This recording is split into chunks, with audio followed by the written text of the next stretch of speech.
High-income professionals and entrepreneurs all across the United States, especially in major cities, are escaping to the countryside, escaping to rural areas. Hi, I'm Justin Hitt with Prosperity Homestead.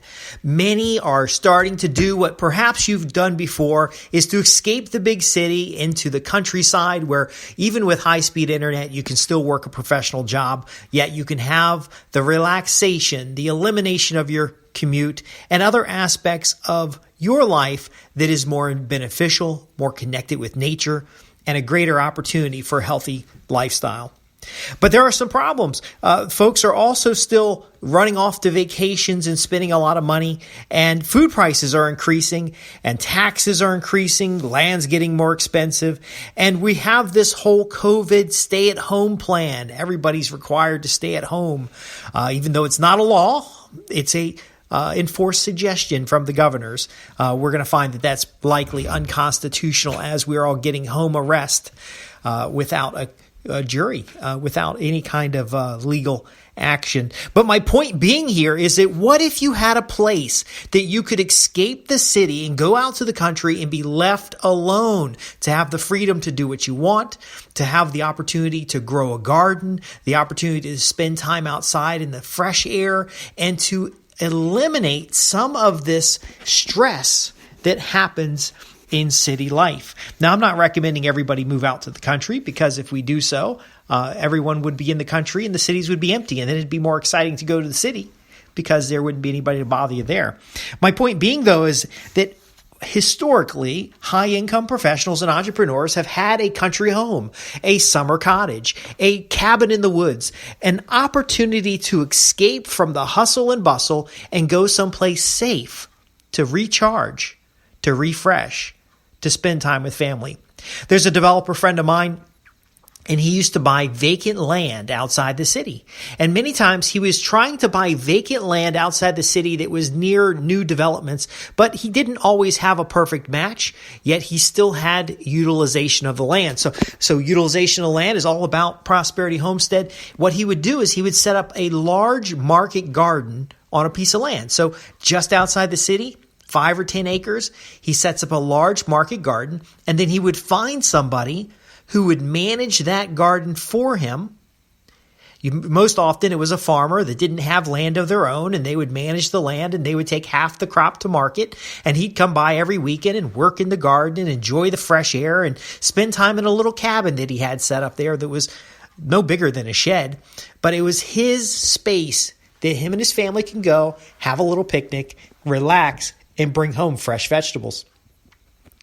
Now, sometimes these properties were on the edge of town where the town was expanding. And over the years, he sold some of these properties as homes. He was actually a developer, so he would develop homes on these properties.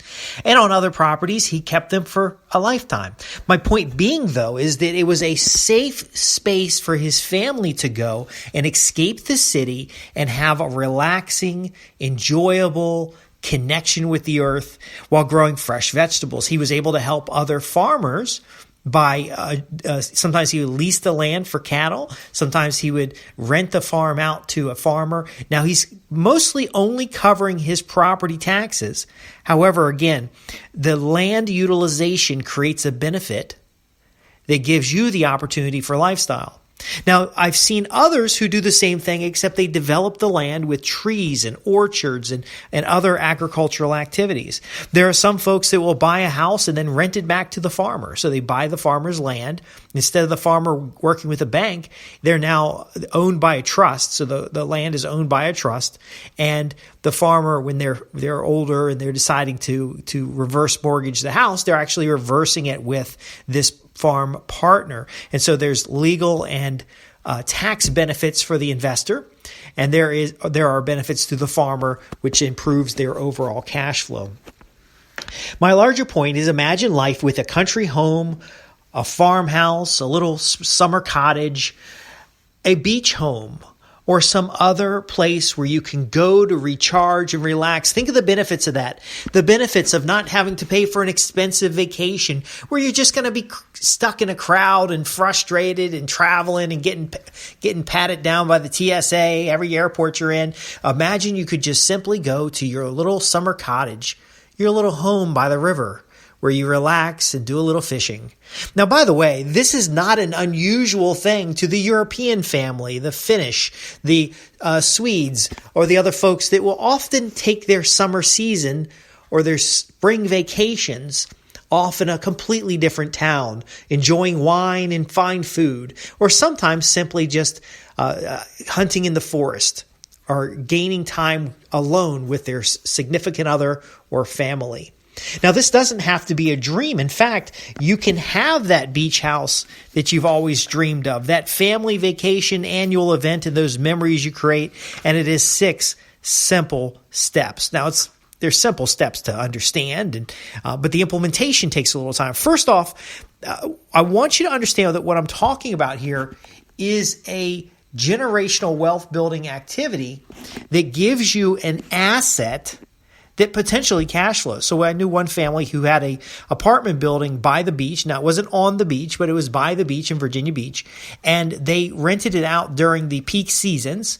And that generated enough revenue that the house was really paid for the whole year. They didn't make a big profit with peak season only. But they were able to take 2 weeks out of each year that the family dedicated slightly off season, and the family could meet there and stay, and they used up multiple units, and it saved them thousands and thousands of dollars if they were to stay otherwise in a hotel. Let me get on these 6 steps really quick so that you can at least be aware of the possibility here. So first off, everything I'm talking about is a piece of land, a property, a house, a vacation home that's intended for profit.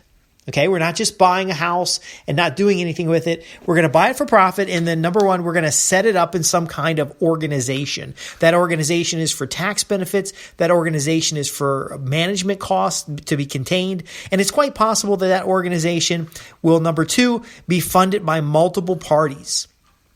Okay, so we're not buying the house on our own. We're funding it with multiple parties. Now, I'm going to go through this really fast, these 6 items here. And if you have questions, I'll give you information at the end of today's talk to ask those questions. Number 3, you're going to manage the central activities and scheduling of that property. So let's say you buy a vacation home in the mountains.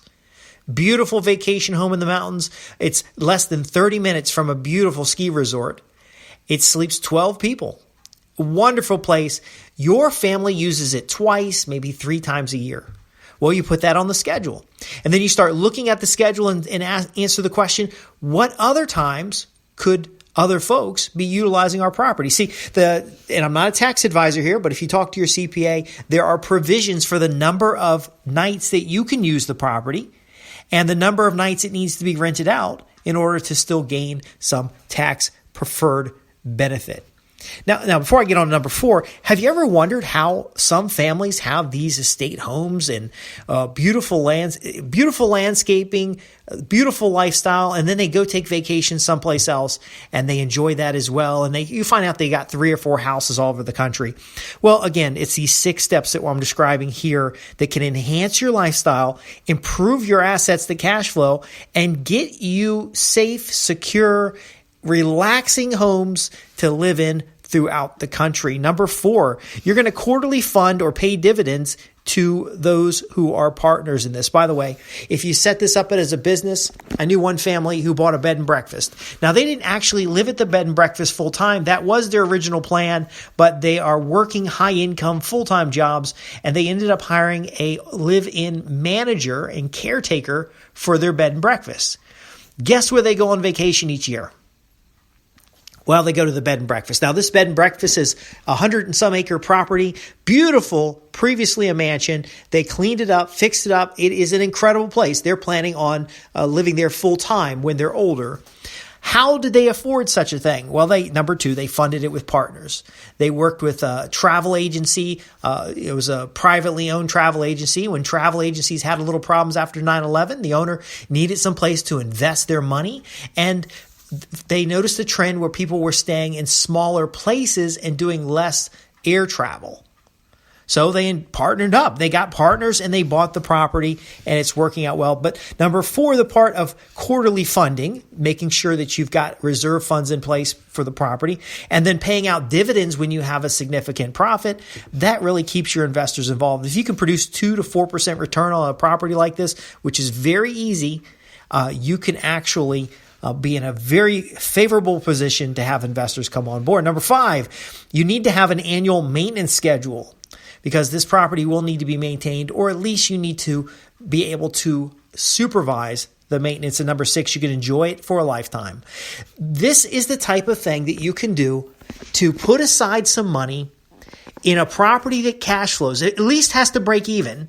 If it breaks even, your money is growing because of the asset value increase, but it's even better if you can cash flow it. And again, you can farm the land. I have a report on how to make money with your land. If you ask questions about that, we can certainly help you with it. But it's really just 6 steps. You can turn your vacation dollars each year, rather than taking a vacation to some far off exotic place. You can have your own exotic homestead, winery, beach house, country cottage, cabin in the woods. I think the biggest question would be, is what is it that you most desire? What would it be like to have this place you can go to? Now, you don't need to have just one. The typical high-income professional can have multiple, but it's your escape from the city.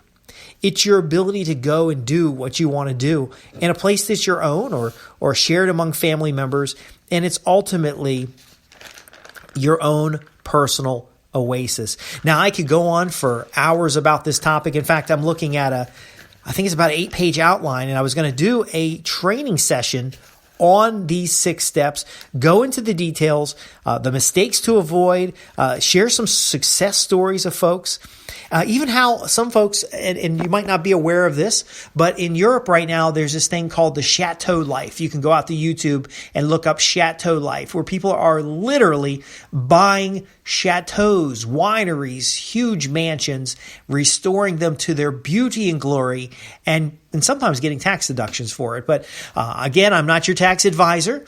The key thing to understand is, what is it that you want? Do you want a small mountain cottage where you can go off and go turkey hunting or bear hunting or deer hunting? I know one individual who goes to Canada each year. Now, his parents happen to live in Canada, and this particular area they go to is great for hunting geese.